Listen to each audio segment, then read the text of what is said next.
Hello students. तो कैसे हैं आप लोग? मैं उम्मीद करती हूँ कि आप लोग बिल्कुल ठीक होंगे। तो अब हम आ जाते हैं केमिस्ट्री पे, टॉपिक पर आ जाते हैं अपने कि इस वीडियो में क्या होगा। तो देखो, हमने लास्ट वीडियो में पढ़े थे सेपरेशन टेक्निक्स। ठीक है, लास्ट 2 वीडियोस से हम क्या पढ़ते आ रहे हैं, सेपरेशन टेक्निक। और जो लास्ट सेपरेशन टेक्निक हमने पढ़ी थी वो थी डिस्टिलेशन। ठीक है, और उससे आगे कंटिन्यू करेंगे। जो उसी से थोड़ी सी मिलती जुलती टेक्निक है, दैट इज़ फ्रैक्शनल डिस्टिलेशन। ठीक है, और ये चैप्टर कौन सा चल रहा है? ये चैप्टर चल रहा है is matter around us pure. Chemistry का चैप्टर है और क्लास 9th का चैप्टर है, ये बताना ज़रूरी होता है ना। तो अब हम बात कर लेते हैं फ्रैक्शनल डिस्टिलेशन टेक्निक की कि क्या है ये टेक्निक। पहले चैप्टर का नाम लिख लेते हैं, is matter around us pure. ये हमने लिख लिया है चैप्टर का नाम। अब आ जाते हैं हम सेपरेशन टेक्निक पे। ठीक है, तो हमारी जो सेपरेशन टेक्निक है अब यहाँ पर वो है फ्रैक्शनल डिस्टिलेशन। ये थोड़ी बहुत मिलती जुलती है किससे? डिस्टिलेशन टेक्निक से। लेकिन इसमें डिफरेंस क्या है? इसमें डिफरेंस ये है कि इसमें एक फ्रैक्शनल डिस्टिलेशन कॉलम और ऐड हो जाता है। मैंने लास्ट में आपके पास डायग्राम बनाया था, ठीक है, लास्ट वीडियो में डिस्टिलेशन का। ठीक है, कि वो एपरेटस किस तरीके से हम सेटअप करते हैं। तो इसमें भी थोड़ा सा सिमिलर है, बट जो राउंड बॉटम होती है फ्लास्क टाइप जो हमें दिख रही है, उसके ऊपर एक फ्रैक्शनल डिस्टिलेशन कॉलम ऐड कर दिया जाता है, जो हेल्प करता है कि जिन मिक्सचर्स का जो टेम्परेचर है boiling point, that means boiling point की बात कर रहे हैं, बॉइलिंग पॉइंट 25 केल्विन से नीचे है, उनको किस तरीके से सेपरेट किया जाए। ठीक है, तो यहाँ लिख लेते हैं सबसे पहले इस पॉइंट को ही। तो फर्स्ट पॉइंट हमारा क्या कहता है कि fractional distillation is used to separate a mixture of 2 or more miscible liquids। miscible liquids मैंने आपको बताया था जो एक दूसरे में मिक्स हो जाते हैं, उनको हम क्या कहते हैं? miscible liquids। और miscible liquids for which the difference in boiling point is less than 25 kelvin. ठीक है, मतलब जो बॉइलिंग पॉइंट है, जैसे 2 मिक्सचर लिए हमने और वो मिक्सचर कौन से हैं? मिसिबल लिक्विड्स के हैं। मिसिबल लिक्विड जो एक दूसरे में बिल्कुल अच्छे से मिक्स हो जाते हैं, हमें पता ही नहीं लगता है कि कौन सा क्या लिक्विड है। तो ये उन लिक्विड्स के लिए यूज़ होता है ये फ्रैक्शनल डिस्टिलेशन प्रोसेस, जिन लिक्विड्स का जो टेम्परेचर है, that means boiling point temperature, वो 25 केल्विन से नीचे हो। ठीक है, उनको कैसे सेपरेट करें?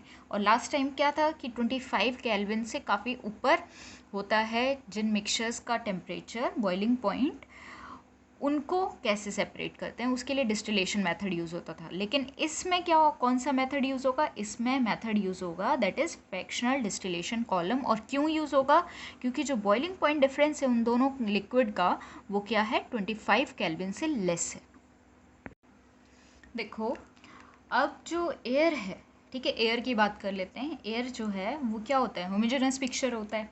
ठीक है, और उसके कंपोनेंट्स को सेपरेट किया जा सकता है। आपको पता है कि एयर में कई सारी नंबर ऑफ गैसेस प्रेजेंट होती हैं, जैसे आर्गन हो गया, ऑक्सीजन हो गया, नाइट्रोजन हो गया, कार्बन डाइऑक्साइड हो गया, इतनी सारी नंबर ऑफ गैसेस प्रेजेंट है। लेकिन उनको अलग कैसे किया जाए? तो अलग करने के लिए जो प्रोसेस यूज़ होता है वो प्रोसेस है हमारे पास फ्रैक्शनल डिस्टिलेशन प्रोसेस। ठीक है, स्टेप्स ऑफ सेपरेशन की बात कर लेते हैं। ठीक है, हमने क्या किया है? एयर ले लिए, ये डाल दी हमने बॉक्स में, मतलब यहाँ पर दिखाने के लिए मैं बॉक्स में डाल रही हूँ, ऐसा होता नहीं है। तो सबसे पहले क्या किया जाता है? इस एयर को कंप्रेस किया जाता है, ठीक है, and cool by increasing pressure and decreasing temperature. ठीक है, क्या करेंगे, सबसे पहले इस एयर को हम कंप्रेस करेंगे प्रेशर अप्लाई करके, ठीक है, और उसके बाद इसको कूल भी करना है, क्या करके, टेम्परेचर को अगर हम लोअर कर दें तो ये कूल भी हो जाएगा। ठीक है, कंप्रेस हो गई, ये कौन सी फॉर्म में आ गई, अब ये फॉर्म में आ गई है लिक्विड फॉर्म में। आपको पता है कि अगर हमने किसी गैस को लिक्विड में कन्वर्ट करना हो तो क्या प्रोसेस यूज़ होता है, आप प्रेशर अप्लाई करो एंड उसका टेम्परेचर लोअर कर दो तो वो लिक्विड फॉर्म में आ जाती है। ठीक है, अब क्या करना है हमने, अब धीरे धीरे हमने क्या करना है, इसको allow to warm up slowly in fractional distillation column. अब हमने क्या करना है, ठीक है, क्या किया, इस लिक्विड एयर को ले लिया है हमने, एपरेटस लिया फ्रैक्शनल डिस्टिलेशन, जो मैं अभी आगे बताऊंगी, ठीक है, किस तरीके का एपरेटस होता है। उसमें क्या करना है, हमने धीरे धीरे इस लिक्विड एयर को वार्म होने देना है। ठीक है, वार्म होने के बाद क्या करेंगे, मैं नेक्स्ट पेज पे लिख रही हूँ, लेकिन आप जो है ये वाला जो चार्ट है वो एक ही पेज पर बनाएंगे। ठीक है, तो क्या हो जाएगा, next, gases get separated at different Heights. Heights means boiling point की बात करिए। ठीक है, ये ध्यान रखना है किस चीज़ की बात की है। तो क्या हो जाएंगी फिर, गैसेस जो हैं, हमने जो मिक्सचर ली थी गैसेस का, दैट इज़ एयर, वो सेपरेट हो जाएंगे। ये देखिए, ये कौन कौन से टेम्परेचर पर बॉयल होना स्टार्ट होते हैं, और जो परसेंटेज है, मतलब इनकी जो परसेंटेज रहती है एयर में, वो किस तरीके की है। ये देखिए, -183, -186 एंड -196 केल्विन। तो बेसिकली ये जो है इनका टेम्परेचर है, ये इस पर क्या हो जाते हैं, सेपरेट हो सकते हैं। देखो, इनके बीच में जो डिफरेंस है वो 25 केल्विन से नीचे नीचे ही है, इसीलिए हमने क्या यूज़ किया है, फ्रैक्शनल डिस्टिलेशन कॉलम का यूज़ किया है। ठीक है, तो अब हम पूरे स्टेप्स में अच्छे से लिख लें। क्या किया जाता है, सबसे पहले the air is compressed by increasing the pressure and is then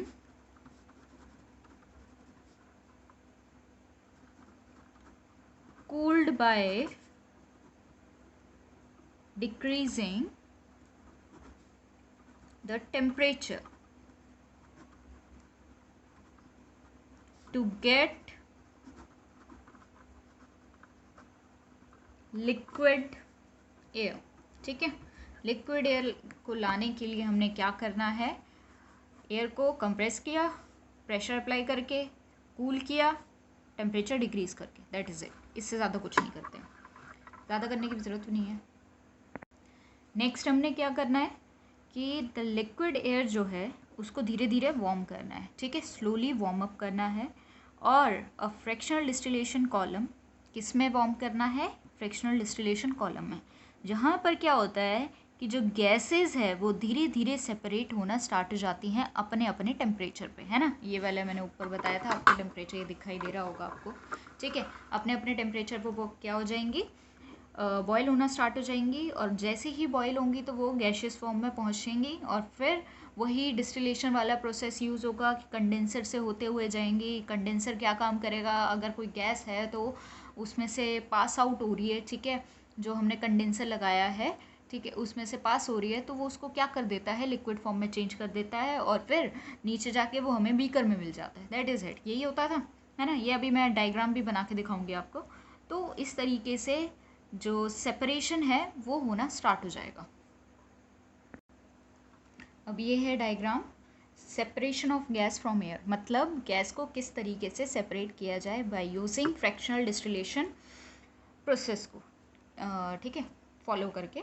तो यहाँ पर देखो हमने क्या क्या चीज़ें ली हैं। ये हमने ले लिया स्टैंड, ठीक है, ताकि ये जो एपरेटस है ये प्रॉपरली सही से खड़ा रहे, ठीक है। नेक्स्ट हमने क्या किया है, यहाँ पर देखो ये डिस्टिलेशन फ्लास्क तो लिया हमने, लेकिन इसके ऊपर हमने क्या लिया है, फ्रैक्शनल डिस्टिलेशन कॉलम, ठीक है। इस फ्रैक्शनल डिस्टिलेशन कॉलम में क्या है, कुछ बीड्स होती हैं, that is glass beads, and ये वही प्रोसेस है कंडेंसर वाला, ठीक है। वाटर कंडेंसर, यहाँ से कोल्ड वाटर इनलेट होगा, दैट मीन्स यहाँ से ठंडा पानी जाएगा, ठीक है, कोल्ड वाटर जाएगा, जो भी गैस यहाँ से पास हो रही होगी उसका टेम्परेचर लोअर करके उसे लिक्विड में चेंज करके इस बीकर में डालेगा। और यहाँ से वाटर आउटलेट क्यों बताया गया है, क्योंकि अब भाई कोल्ड वाटर आ रही है तो ये जो गैस है ये तो थोड़ी हॉट होगी, अब पानी क्या करेगा, इस सर्कुलेट होगा, अब जब सर्कुलेट होगा इसको कूल करेगा तो पानी भी तो क्या हो जाएगा, थोड़ी देर बाद वार्म हो जाएगा।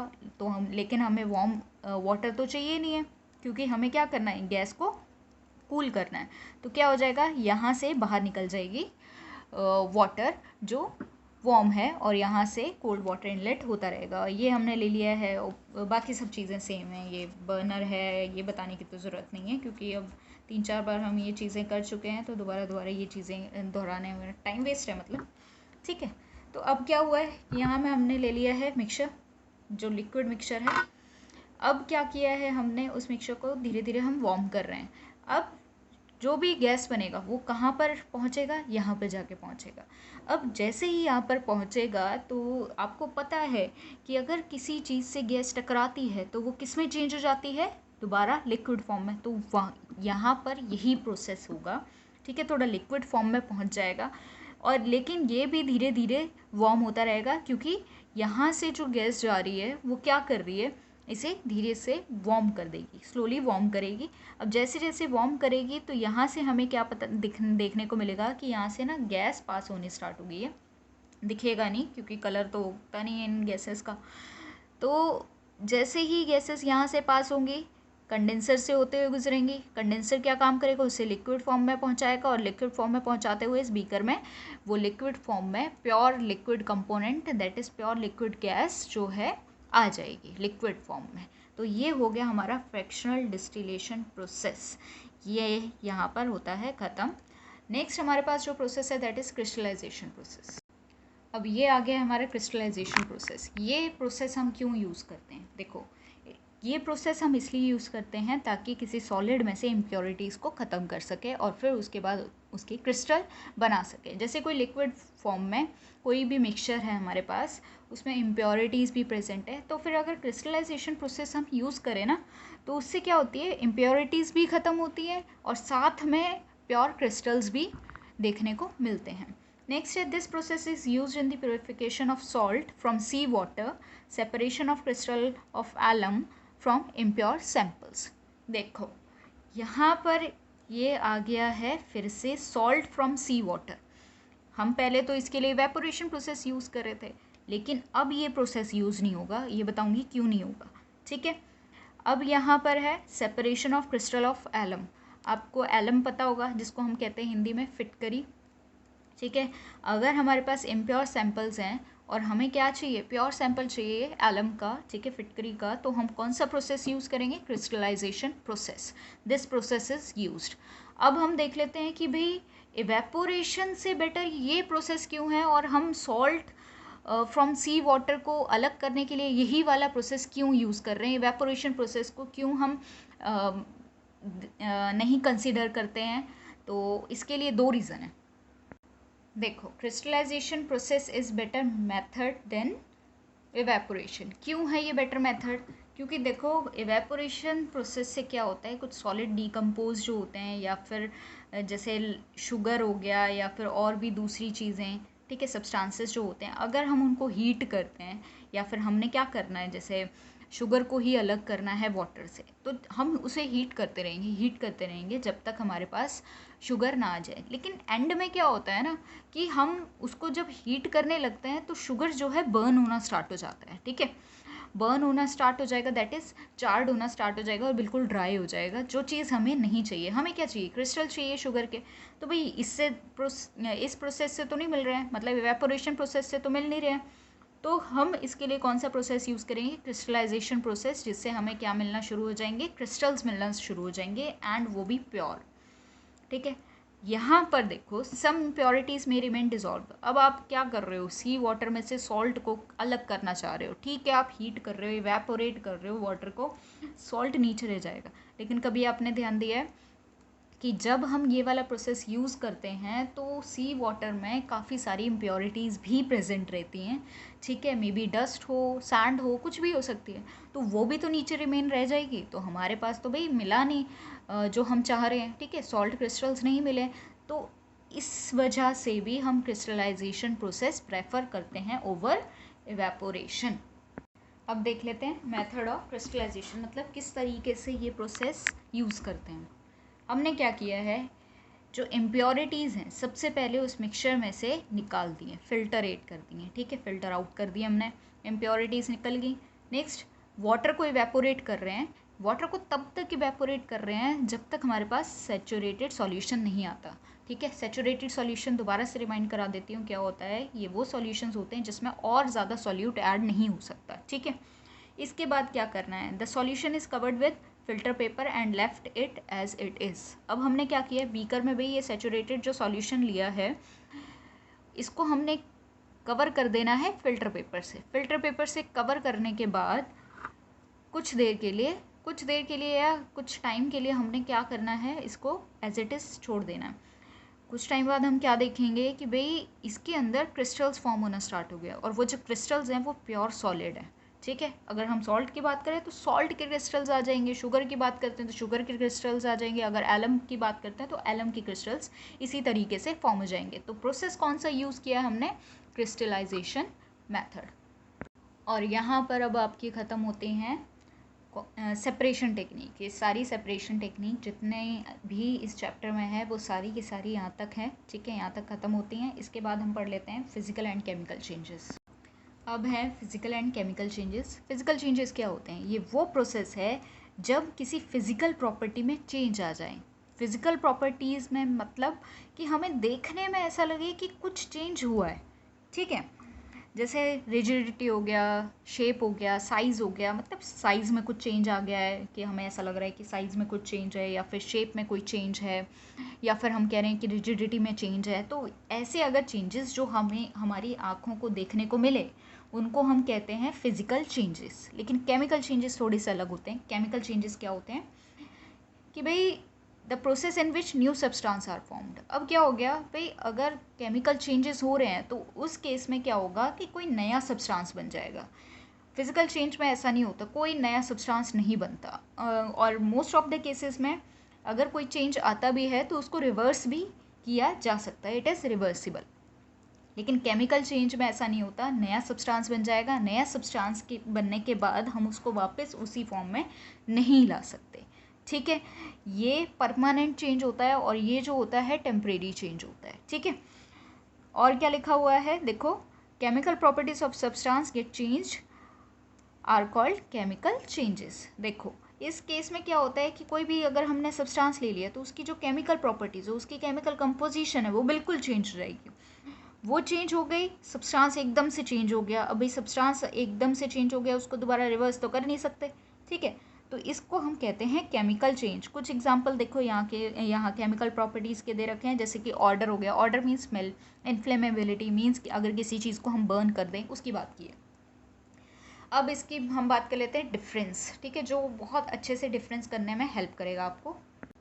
अब ये आ गया आपका डिफरेंस, तो डिफरेंस देख लेते हैं फिजिकल चेंज और केमिकल चेंज। सबसे पहला है कि it brings about changes in physical properties such as physical state. ये फिजिकल प्रॉपर्टीज़ में चेंज लेके आता है, दैट मीन्स फिजिकल स्टेट में चेंज लेके आता है। लेकिन ये जो है केमिकल प्रॉपर्टीज़ को बिल्कुल चेंज कर देता है और नया सब्सटेंस फॉर्म हो जाता है। मतलब केमिकल फॉर्म में केमिकल जो कंपोजिशन है वो अलग हो जाती है, तो नया सब्सटेंस बन जाएगा। ठीक है, एग्जाम्पल देखो यहाँ पर दे रखा है शेप और साइज़। इसमें जैसे आप मान लो कि आपने हाइड्रोजन ले लिया और ऑक्सीजन ले लिया, उनको रिएक्ट करा दिया तो वाटर बन गया। अभी वाटर तो बन गया ना, ठीक है, ये हो गया केमिकल चेंज, बिल्कुल केमिकल प्रॉपर्टीज़ ही चेंज हो गई हैं। अब no changes in chemical composition are observed, आपको यहाँ पर कोई केमिकल कंपोजिशन में चेंजेस देखने को नहीं मिलेंगे, यहाँ पे बहुत ज़्यादा देखने को मिलेंगे, ठीक है। ये रिवर्सिबल चेंज है, ये इरिवर्सिबल चेंज है, मतलब इसको हम परमानेंट चेंज भी कह सकते हैं। इस केस में कोई नया सब्सटेंस नहीं बनता, वही पुराना घिसा पेटा, ठीक है, लेकिन इसमें नया सब्सटेंस देखने को मिलता है। अब जैसे आप अगर एग्जांपल ले लो, ये नोटबुक का ले लो, ठीक है, अगर इसको बर्न करें तो क्या हो जाएगा, क्या बनता है हमारे पास, एशेस बनते हैं, ठीक है। क्या एशेस को फिर से पेपर में चेंज कर सकते हो? नहीं, नहीं कर सकते। करके दिखा दो अगर कर सकते हो तो मजाक कर रही हूँ वैसे। तो बेसिकली हमने जलाना भी नहीं है इसे। और ये जो प्रोसेस है, ये जो चेंज है, इसको क्या कहते हैं हम, केमिकल चेंज कहते हैं, जिसमें नया सब्सटेंस देखने को मिलता है और दोबारा से वही चीज़ नहीं बना सकते, ठीक है, पहले वाली चीज़ नहीं बना सकते। तो दैट इज़ इट, इस वीडियो में बस इतना ही। तो तब तक के लिए आपने इसको अच्छे से रट लेना है, हर एक चीज़ ध्यान होनी चाहिए। अगर आपको कोई टेस्ट या फिर कोई असाइनमेंट दिया जाता है तो आपको प्रॉब्लम नहीं होनी चाहिए ये चीज़ें सॉल्व करने में, ठीक है। और ये प्लीज़ राइट डाउन करना है, जो भी मैं लिख रही हूँ इस नोटबुक में, जितना भी जैसे वीडियो में देखने को मिल रहा होगा कि लिखा जा रहा है, वो सब चीज़ें आपने नोट डाउन करनी है अपनी फेयर नोटबुक में। ये मैं कई बार बता चुकी हूँ, लेकिन बच्चे फिर भी पूछते हैं, पता नहीं क्यों। हाँ, तो बस इस वीडियो के लिए इतना ही, तब तक के लिए अपना ध्यान रखें, बाय बाय।